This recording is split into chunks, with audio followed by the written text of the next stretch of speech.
Several years ago, I was accused of something pretty ridiculous. I'm a very peaceful person. I'm not a very judgmental person. Some would even say a little bit too non-judgmental, if you were, a little too accepting. And I'm not a conniver. I'm not a schemer.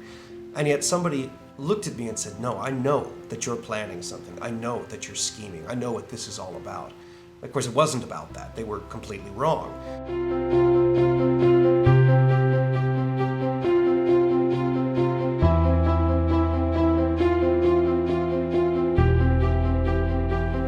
And I went to my pastor and I said, "Why would they think that about me? Don't they know me at all?"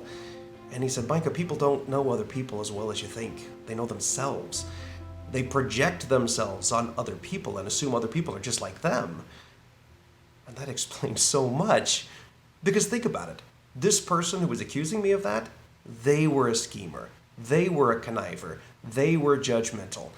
They just assumed I was the same way.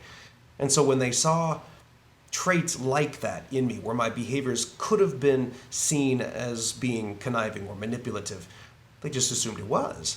And they assumed it was because that's what they were.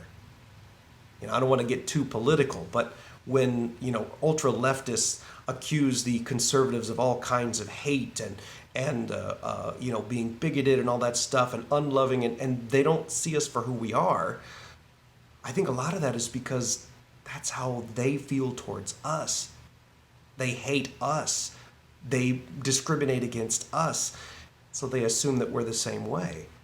We always see our own sins in other people. And so be careful if you're looking at someone and you judge them for something that you're not sure about. Look at yourself and say, "Is that what I'm like?" You may not like the answer, but it will be really good for you to reflect on it that way. And if you pray about it and God says, "No, that's not you," then don't worry about it. But don't lose the opportunity to look at yourself and say, "Maybe that is me. Maybe I'm just like that. And that's why I see it in them."